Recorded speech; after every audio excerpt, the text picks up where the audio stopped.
நம்ம பார்க்க போகிறது நல்ல காரசாரமான கத்திரிக்காய் தொக்கு. சுட சுட சாதமும் இந்த கத்திரிக்காய் தொக்கு மட்டுமே போதும். தொட்டுக்க வேறு எதுவுமே தேவையில்லை. சப்பாத்திக்கும் நல்லாயிருக்கும். ரசம் சாதம், தயிர் சாதத்துக்கூடையும் சாப்பிட்லாம். இந்த பேச்சுலர் ஸ்டைல் கத்திரிக்காய் தொக்கு எப்படி பண்ணலான்னு வாங்க பார்க்கலாம்.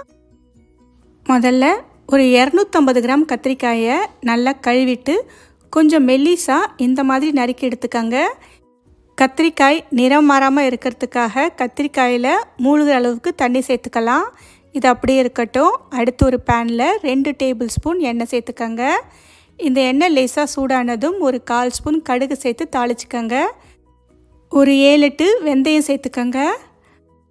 1 ஸ்பூன் உளுத்தம்பருப்பு, 1 ஸ்பூன் கடலைப்பருப்பு ரெண்டையும் சேர்த்துக்கங்க. இப்போ இந்த பருப்பு லேசாக செவக்கட்டும். அது வரைக்கும் நாம் வதக்கி விட்டுக்கலாம்.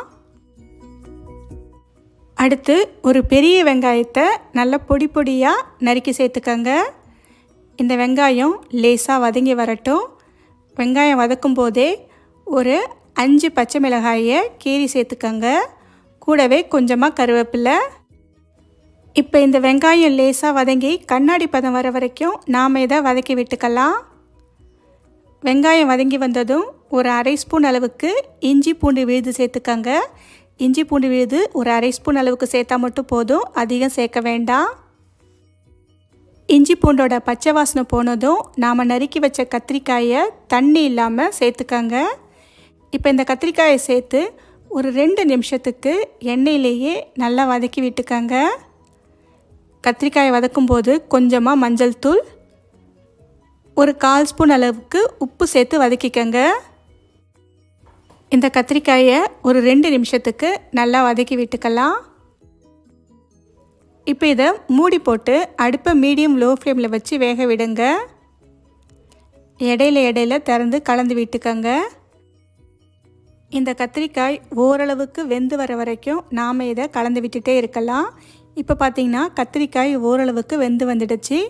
இந்த அளவுக்கு வந்ததும் அடுத்து இதில் ஒரு 3/4 ஸ்பூன் இல்லைனா 1 ஸ்பூன் அளவுக்கு மிளகாய்த்தூள் உங்கள் காரத்துக்கு ஏற்ற மாதிரி சேர்த்துக்கங்க. ஏற்கனவே நாம் பச்சை மிளகாய் சேர்த்துருக்கோம்.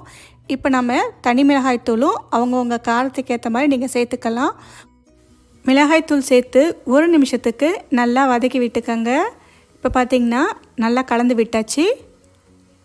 அடுத்து இதில் 2 பெரிய நல்ல பழுத்த தக்காளியை நல்ல பொடி பொடியாக நறுக்கி சேர்த்துக்கங்க.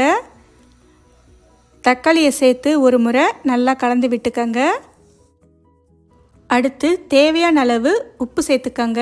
ஏற்கனவே கத்திரிக்காயை வதக்கும் போது உப்பு சேர்த்துருக்கோம்.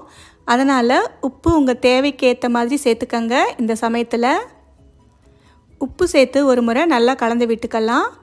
திரும்பவும் மூடி போட்டு இதை வேக விடுங்க. அடுப்பை மீடியம் லோ ஃப்ளேமில் வச்சு இந்த தக்காளி நல்லா சாஃப்டாக வதங்கி வர வரைக்கும் மூடி போட்டு வேக விடலாம்.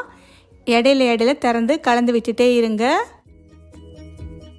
கொஞ்ச நேரத்துலேயே தக்காளி இந்தளவுக்கு வதங்கி கரைஞ்சி வந்துடுச்சு.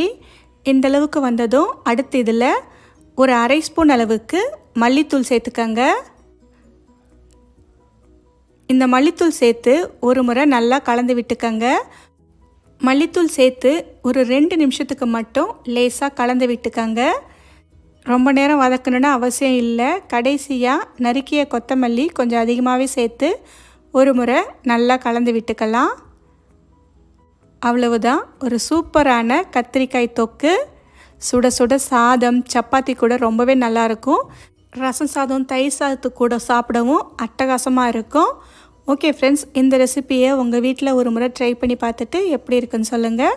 இந்த ரெசிபி உங்களுக்கு பிடிச்சிருந்தால் லைக் பண்ணுங்கள், ஷேர் பண்ணுங்கள்.